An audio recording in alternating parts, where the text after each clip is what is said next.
Welcome back to Asinine Radio, a weekly podcast where we talk about music, and, well, that's pretty much it. So, let's go!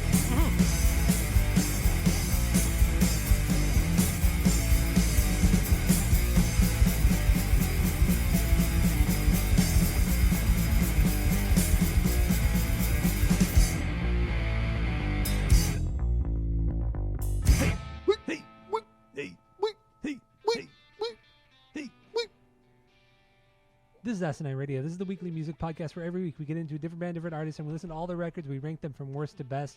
We give our biggest banger sticker from each of them if we got them, and we try to have a good time doing it. My name is Tyler, and way out there hundreds of miles away is Jeff. While you're listening, go to Spotify, Apple Podcasts, give us 5 stars. If you're watching on YouTube, smash that subscribe button, dude.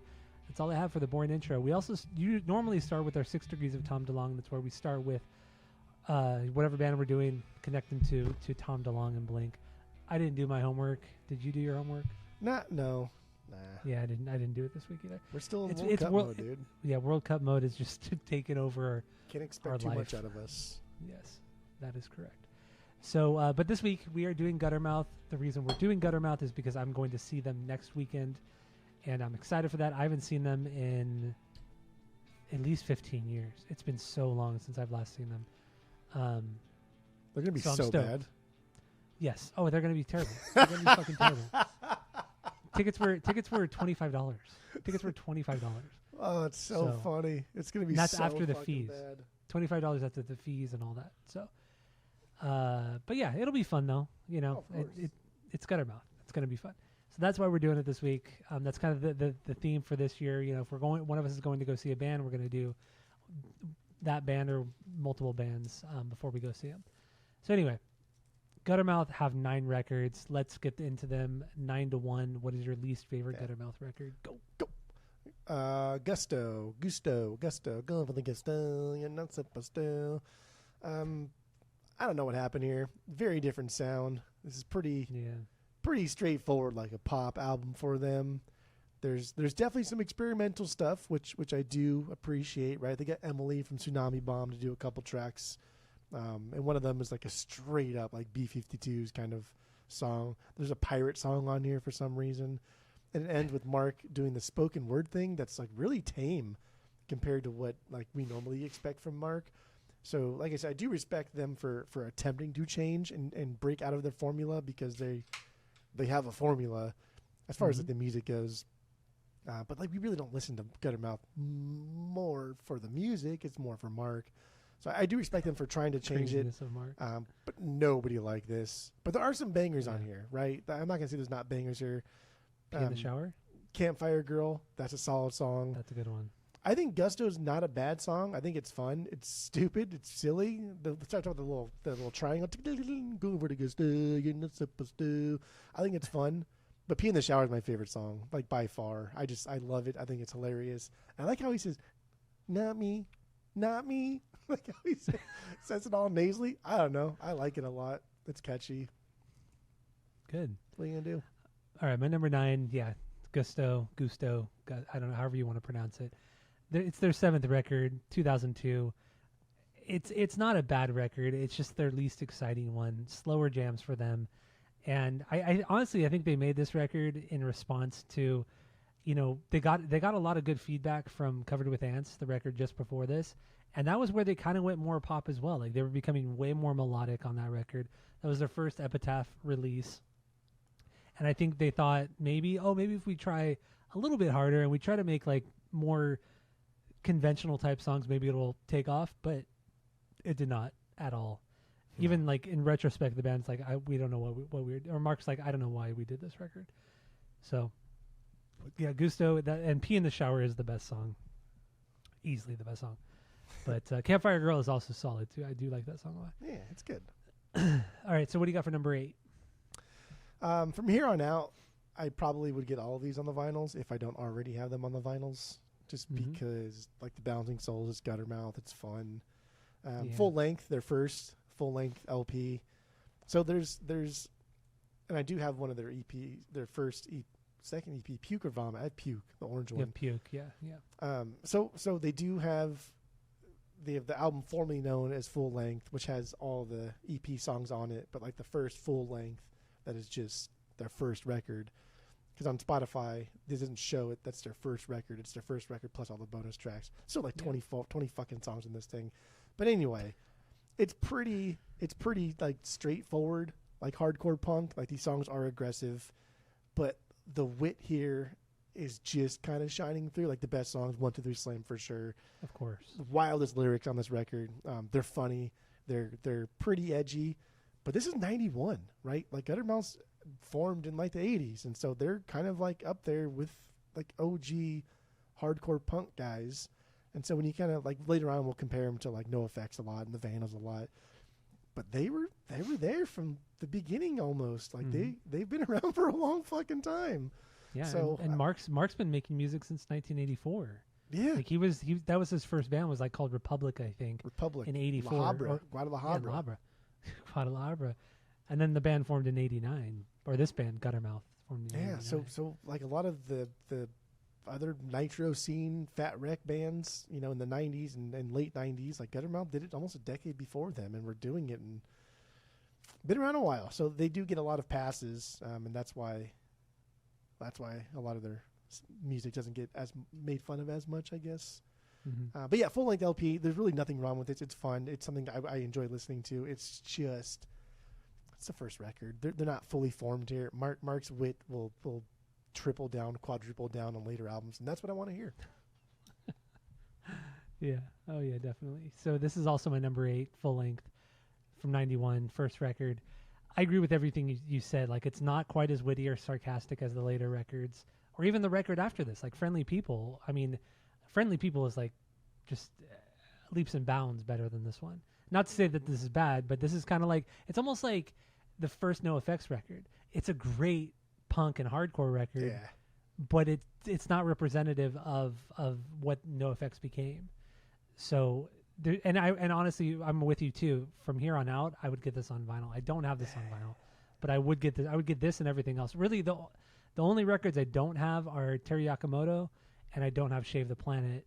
And Shave the Planet is only because it's never been pressed. But I could have got Terry because you had a couple in your store for a long time. I know, but not anymore. I sold one for really cheap, and I took one home. There you go. And I missed out. But I think they repressed that. That was the repress, right? Yeah, I think so. Yeah, so I'm sure you could still get it for pretty cheap. I just haven't looked. Yeah, that was a weird one.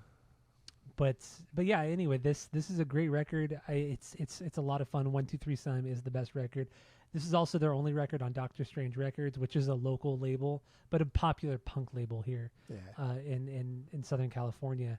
And what's fun about this too, they put it out in 91 with one album artwork. 92 they came out with the CD version, and the cover of the CD was them burning the vinyl version of it, like with a lighter.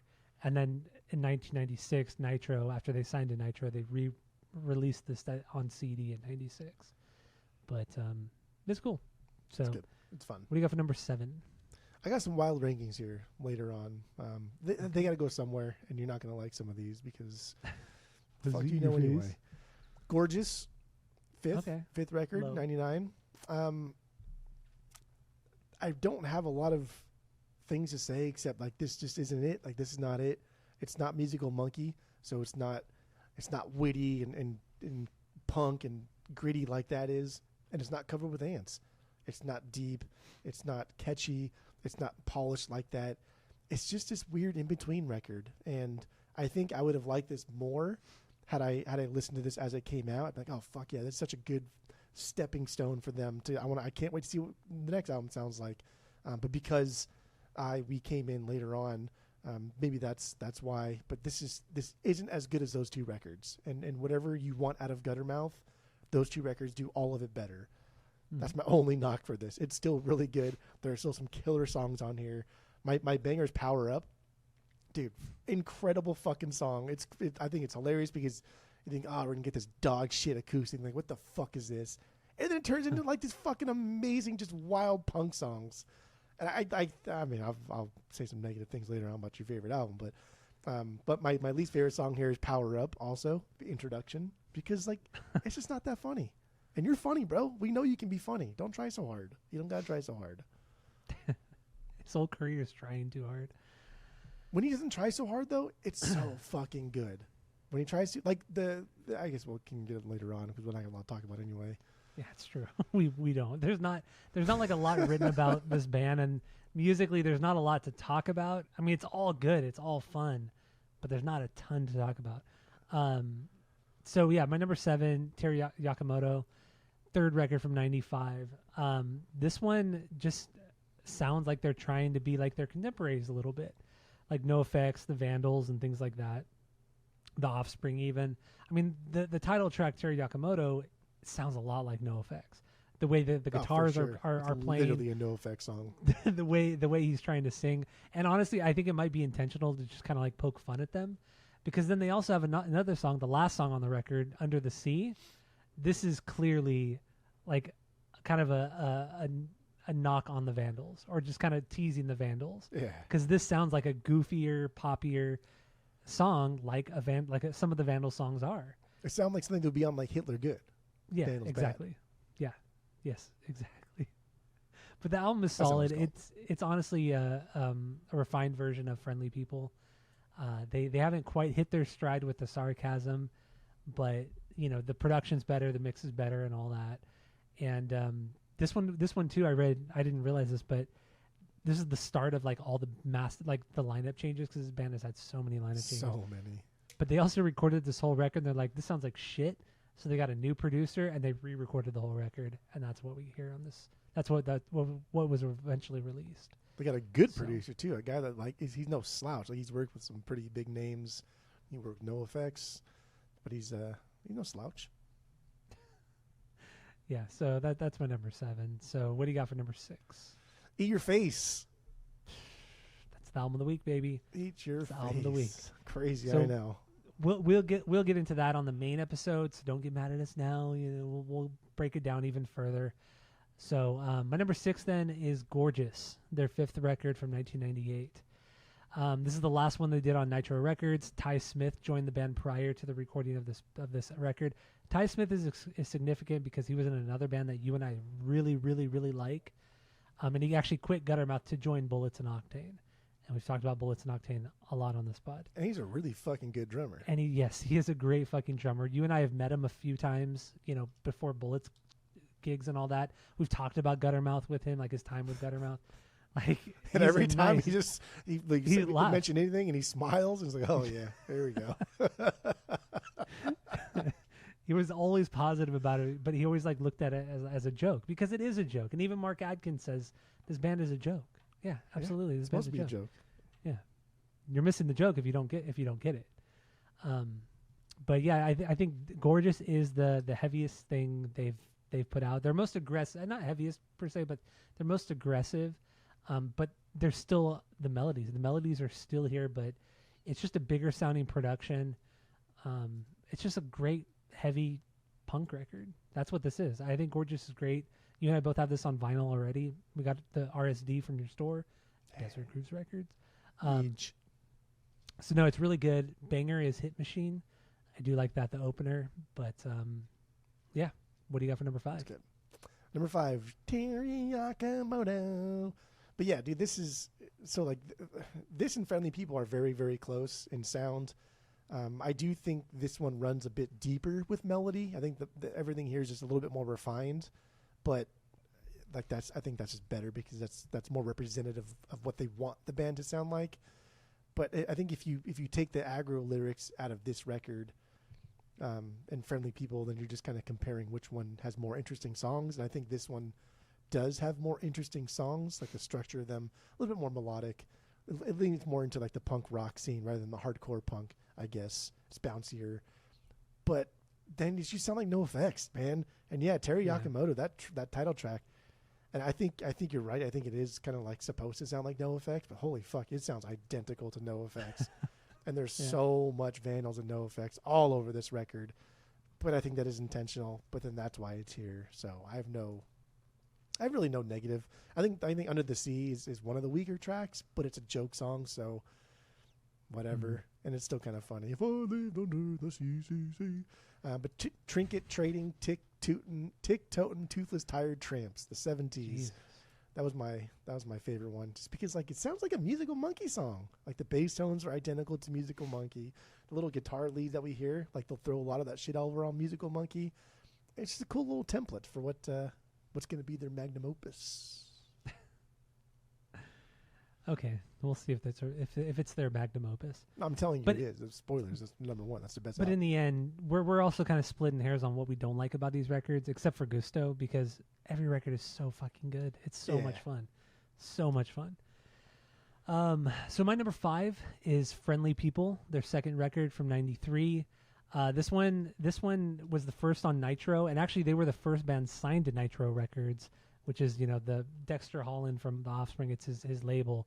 So this is the first album under Nitro for the label and the band, and it kind of was gaining some steam, and the band were getting some recognition by their peers and by fans. And then they went on tour for this record, and it just kind of fell apart. They got banned from a bunch of cities. They got blacklisted by other bands, and then at some point they played out in San Bernardino here in California, at the Glen Helen Pavilion, which I'm sure a lot of people in this area know where that is. They got They got in trouble for inciting a riot at that venue. So yeah, the album cycle for this was kind of a disaster, but the album is just raw. It's catchy. This is where they've realized, oh, we can just be like a completely joke band and just be offensive, and it's okay. Like fuck everybody who's going to criticize us. We're just going to be kind of as offensive as we want. I mean, there's a song called Asshole on here, and that's my favorite song on the record. But it's just, this record's just so much fun, and I do have an OG of this on vinyl, so huge shout out. My OG. I have your OG that I ended up trading you for other things. So yeah, but you have an OG now, so that's lucky for fine. you. I have an OG as well. You did get one, yeah. But Friendly People is it's just such a solid, fun record. I've always loved this one. So, what do you got for number 4? That's my number 4, Friendly People, second record. Yeah, this was like their first attempt at creating kind of like more melodic hardcore punk songs, right? They have actual melodic songs here, but then we get just their more obnoxious punk songs that they'll do later on. So it's the first time they're writing like Musical Monkey. We also get the horn section of Voodoo Glow Skulls, which is fucking rad, super cool, super hyper local, and it's I don't know, it's a good intro to like their antagonistic side without really getting into like the really melodic stuff, because like there's not a whole lot on this record that I think is like, damn, that was a catchy fucking song, dude. That's just good, catchy songwriting. It's good job. There's a couple there, but not like Uncovered with Hands or whatever. But god damn, bro. Like PC, that song is fucking wild. That song is fucking wild. And like for this is what you're touring on? Yeah, 90, yeah, like okay, so then the other song I wanted to, not the weakest song, but I chose Derek because that was like their popular song that was getting traction. It was on several other comps at the time. But like, dude, the breakdown part in this is fucking AFI. Early AFI, the breakdown in Derek is identical to early AFI. And I was like, holy shit, that is fucking wild. And of course, it's on the same time, not the same geographic location, but same label. And this is a year before AFI. AFI, I think maybe, I'm going to say they took it and perfected it, but it sounds a lot like AFI, and it was really cool. But yeah, PC, man, like, he did everything in this song except drop the N-word. That's the only thing he didn't do. He was trying so hard to be offensive. And I think I think I don't know, man. I think if you get him enough drinks in him now, he probably would say, because he says like he's talking about being PC, and he's like, that's calling my Siberian Husky a Husky is like calling a Mexican American a Mexican, or the African American a black, or and then he's a stupid fucking faggot or something like that. He says, but I was like, I don't know, man. You get enough drinks in him now, I think he probably might drop an N-bomb just to. You know what I mean? In Long Beach? I think he would not do that. You don't think so? I don't think so. And the fact that, I mean, there are songs on Eat Your Face where he just straight up makes fun of the people of Long Beach, like the Bros and all that shit in Long Beach, for just being assholes. So I don't see him. I don't see him dropping the N-word. But then they've also, we'll get into it on the main episode, but the Australian tour. But oh my God. Yeah, Friendly People. So I agree. I think this. I mean, dude, there are not a lot of punk bands that exist just to just to self-sabotage by design, right? In some capacity, every band that starts kind of wants to make it. They kind of want to make a living off of this. Not Guttermouth. Like, right out the gate, dude, they didn't give a fucking shit. And Mark was, No. whatever, man. I'm cool working at They were Taco Bell honestly like forever. the most punk band of all the punk bands, you know? Yeah, they don't ever want to do anything. They're signed to Volcom at some point. Like, are you kidding me? Yeah. Come on. Yeah. So my Yeah, number but they four. My number 4 is Covered with Ants. Their 6th record from 2001. What? You think Eat Your Face is better than Covered with Ants? I do love Covered with Ants, and I'm Wrong. stoked on my repress that I got a few years ago. This is the first record on Epitaph. This is clearly the most polished and catchiest record they've ever done, and also the least offensive they've ever done.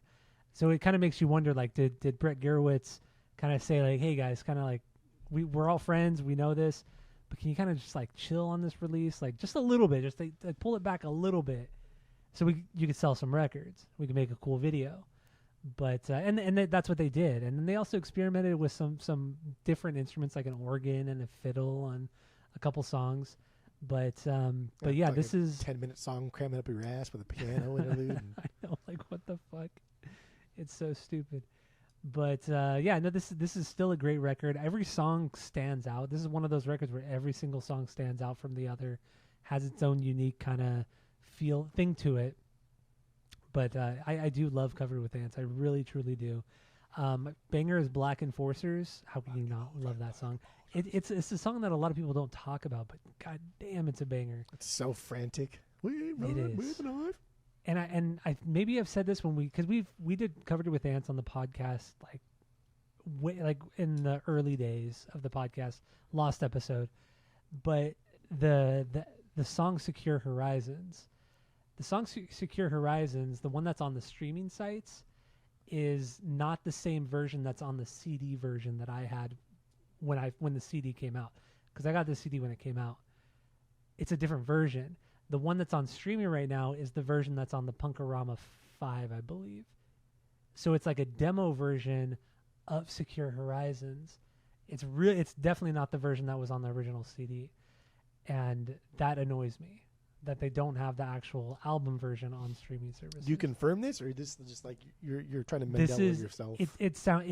I mean, I did not confirm it, but it is different. Like it sounds, because you could totally hear the difference, because it sounds like a demo. Like, even when the guitar does sound blown out in the it Spotify sounds more like a version. demo, and the one on Punkorama was like the blown out, the kind of demo sounding version, but the one on the actual CD version of the record is different. And I think my vinyl copy is the demo version too, but I'd have to double check. I didn't listen to it this week on vinyl. Good thing you did homework. I like it. Good job. Yeah, anyway, but job. it's Covered with Ants, love it.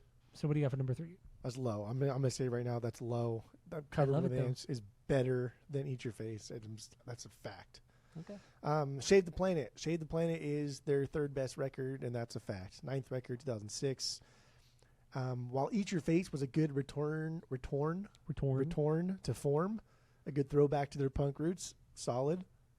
They never really been great at the punk sound, so why do we care? They're not a great punk band. They're the best when Mark is being witty. And so now we have Shave the Planet, and Mark is he's trying really hard, and he's really bringing it, right? He's really bringing it, and when Mark is bringing the heat, we get something like this. Late stage, but it's fucking amazing. Capitalizing from plump mistakes. Like, that's my favorite song on this thing. It's so good. It's very Covered with Ants sounding. It's kind of got like that pacing to it. But there's like a solid 4 songs on here that I think, like, god damn, dude, this is some of the best. First of all, the best melodies you've written, and then also just your lyrics are fucking hilarious. And even still, like, listening to this in my record shop, like when he yells out like, I got autism, and then like that, it's still like, nuts. Wow, man. Even back then, it was like, damn. Everybody's always just like looks out like, who is this? Oh, yeah, it's Guttermouth. Like, oh yeah, it makes sense. Even if you never heard Guttermouth, like, what do you think Guttermouth sounds like? It sounds exactly like that. Sounds like I think, this, yes. I think this is an incredible record. I think this is what they had been looking for pretty much since like Covered with Ants, and they got one here. Mm-hmm. They did. All right, my number 3 is Shave the Planet as well. You're crazy with their ninth. That's wild. Their 9th record. Their honestly their last record. This is from 2006. This came out when I was working at Tower Records, and I ordered the CD. You know, I pre-ordered the CD when I worked there, and it showed up. You know, when the day it came out, and dude, I was just obsessed with this fucking CD. And I would try to play it at work at Tower Records, and my manager would just come up and go, "Nah, dude, if you're gonna play this, play it after 10 p.m. because then we won't get in trouble." You know, because it's kind of offensive. And I said, "Yeah, I get it. Okay, it's fine." So I was only allowed to play this CD after 10 o'clock at night because we closed at midnight. But yeah, no, this record is out of control, man. It's lyrically, it's just a fuck you to everything, just everything, politics to people to just it's just a giant fuck you to everything. And musically, it's sloppy as hell. There's lead guitar and solos all over the place, but that's what gives it its charm, is its sloppiness. Like, there are songs that don't even sound like they're fully fledged out. Like, even like the song Flaccidism, like what you were saying, like the I've got autism, like that song doesn't even sound like a full song. Like, it's only like 1minute and 45 seconds long, but it's there's no real ending to that song, and that's how a couple of them are. But then the first 5 songs on the record are just like boom, boom, boom, banger, banger, banger, banger, like 12 to 15 minutes of just perfection. Like, it's so those first 5 songs are just unmatched in their catalog. It's like a 20-minute album, too. It's essentially like an EP, right? 10 songs, yeah, like 20, essentially, 25 minutes. But I love this record. And this is, like I said, this is the only one that has not been pressed. But right now, Guttermouth are all kind of on a roll of repressing all of their records. Yeah. And they've repressed shit and pressed stuff that they've never pressed before, like Eat Your Face, never been pressed until last year. So soon, hopefully, we'll get Shave the Planet on vinyl, because this record is out of control. This record's something else. I mean, you have to listen to it to really understand kind of how out of control it is. Banger, though, capitalizing from Plump Mistakes. It really is the best song on here. It's catchy. It's so fucking catchy, and it's so clever. Those lyrics, the rhyming are so clever. And then, of course, Flaccidism. You have to throw it up for Flaccidism, because even like the beginning part it is offensive or whatever. But the song itself is really good. And Primate Camp. Goddamn, Primate Camp is something else too. That's just such a standout track. I think it's that last part when he's Primate Camp. It kind of goes halftime, but really heavy. Yeah. Just like soloing all over that song too, like Primate Camp, just solos. Just that's what's so crazy about this dude. Ripping it up. Guitar solos all over this record. They just did not give a fuck at all. Love it. Love Shave the Planet. Primate Camp. So what do you got for number 2? Number 2, Covered with Ants. Covered with Ants. Good girl. I mean, obviously, Musical Monkey's my favorite. I do think that's their best. On the other side of the token, when they really put their mind to something and we're like, yo, maybe we should put out a record that sounds good. That way we can make a little bit of money so we can keep touring. That's when we got Covered with Ants. I don't think you can ever replicate Musical Monkey as time goes on. But Covered with Ants, I think, is them trying to be musicians. I think these songs are pretty realized. Like these are good stuff. You know what I mean? And like I'm Destroying the World. That's a song that has a lot of different instruments on it, and it sounds good. And they got one of the guys from Mad Caddies who play the banjo, and it's just this really cool kind of realized song. And there's a lot of different instruments going on over here, and it's heavy. Some of these songs are fucking heavy. Some of the heaviest they've ever done. And Blackened Forces, I agree. Fucking wild, right? Like, it just opens up with We Run with a Knife. Everybody knows We Run with a Knife. Okay? But like Chug-a-Lug, fucking banger. She's got the look, Secure Horizons. And then we'll get into like our origin story and then kind of brought some ambition and stuff. But yeah, I think this is their best, most cohesive sounding record. If you wanted to get your band signed, if Guttermouth wanted to get themselves signed in the discography, they would hand this in. Yeah. yeah, it's their most radio friendly record. Yeah. Which, funnily enough, She's Got the Look was on K-Rock. So there you go. Hint, hint. But okay, so good. Covered with Ants is your number 2. Good. My number 2. You ready for this one? Dude, I'm fucking turning this shit off right now. I swear to God. It is Eat Your Face. I know it. But honestly, Eat Your Face, I love it so much. Keep going. Just keep going. I love it so much, but so it could be interchangeable with Musical Monkey. No, it can't. But Musical Monkey is my number 1. It's obviously your number 1 as well. So get into it. Yes. It's not just because like this is like my introduction to Guttermouth and like blah blah blah. I think these songs are the best of all of their worlds. Like wit, these are fucking witty as hell, right? Like Do the Hustle, we'll talk about, and when we do our top 10s. Lucky the Donkey, fucking witty. But you get like Perfect World. Perfect World's kind of like the pop song on the record. That's super, super witty. Corpse Riding in Hell. There's not even fucking lyrics to that one. But it's still witty because it's good and it sets out to make fun of something and it does it without even speaking. This is a witty record. I don't know, maybe Mark is like the punk version of Jimmy Pop because these are fucking witty songs. But then they're also like catchy. You know what I mean? Yeah. Like Big Pink Dress is catchy. These are songs are catchy. Lipstick is fucking catchy. It's so catchy. That's Perfect Tammy's World favorite is song. catchy. These are fucking catchy melodies. So, and it's all under 30 minutes, man. 15 songs under 30 minutes. I don't think it gets better than this. And the other side, like when we talk, they're not a great punk band. They're not really a great punk band. They don't really have anything that's defining to them. But all these songs sound different, right? Like they all sound a little bit different. Nothing really sounds like anything else. And I think like maybe Gold and Musical Monkey and SDFB, Suck a Dick for Beer, those are probably the ones that like kind of go off the rails, like get a little samey. But even like What If, man, I love What If because I think that is incredibly witty. That just shows like, damn, you guys know a lot about music. You can play those types of songs to make fun of the music that you're playing and also making fun of. It's cool. I don't know. I love this. I think this is such an incredible record and should be talked way more about in the pop punk scene. Not pop punk, but like in the pop echelon of punk music. Yeah, I agree. I totally agree. It's so underrated. It's so witty. It's so clever and quick and fast. Like the songs and lyrics too. Like everything, the way he presents the songs, they're just, god damn, dude. Everything about this record is damn near perfect. It's so good. But because they have such a bad reputation within the scene for being controversial, they're never going to get that recognition. But they deserve it. Their music deserves it. It's not the most complex or complicated type of music, but neither was the Sex Pistols, neither was the Ramones. You know, it's just like punk is not meant to be like crazy. Meant to be like, you know, super fucking crazy and heavy, or like the Germs. Like the Germs are fucking garbage.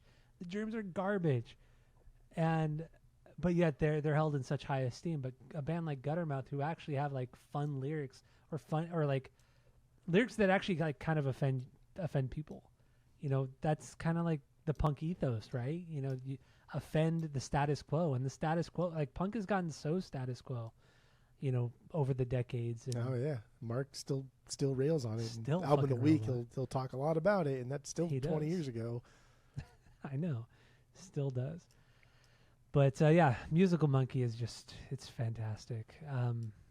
I just you nailed it. You said everything. Do the Hustle is my favorite on this record as well, and my favorite Guttermouth song.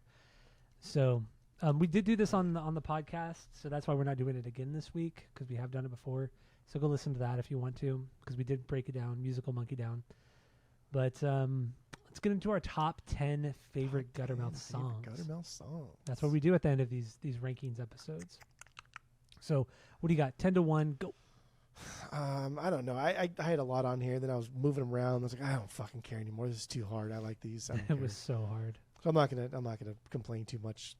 Whatever. I'm Destroying the World, number 10 from Covered with Ants. Primate Camp, Shave the Planet. Blackened Forces, Covered with Ants. Flaccidism, Shave the Planet. Lipstick, musical. Big Pink Dress, Musical Monkey. Capitalizing from Plump Mistakes from Shave the Planet. Lucky the Donkey from Musical. Man, that sounds wild. Can I Borrow Some Ambition from Covered with Ants, and then Do the Hustle from Musical Monkeys. Love it. All right, so my number 10 is Hit Machine from Gorgeous, the opener there. My number 9 is Secure Horizons from Covered with Ants. Number 8, Black Enforcers from Covered with Ants. Number 7, Perfect World from Musical Monkey. Number 6, Primate Camp from Shave the Planet. Number 5, Surf's Up Asshole from Eat Your Face. Number 4, Capitalizing from Plump Mistakes from Shave the Planet. Number 3, 1-2-3 Slam from the full-length LP. And then my number 2, Hot Dog to the Head. I'm not going to say the full title because it's way too much and I don't remember. That's my number 2 is Hot Dog to the Head from Eat Your Face. And then my number 1, Do the Hustle from Musical Monkey. So Song is so funny. which one? Hot Dog to the Head. It's so good. It's so good. I think that's like I love Wiener to the Guttermouth. We face. love Guttermouth, but I think Hot Dog to the Head probably makes me laugh for sure more than any other song that they've It's ever so done. immature. It's so immature. Between the tits, do you like the lisp? It's good. We'll get into it on the main episode. We'll get have into to the have main something to episode. talk about. So thank you all for listening. Go to Spotify, Apple Podcasts. Give us 5 stars. If you're watching on YouTube, you smash that subscribe button. Do the kids say. And that's it. That's all.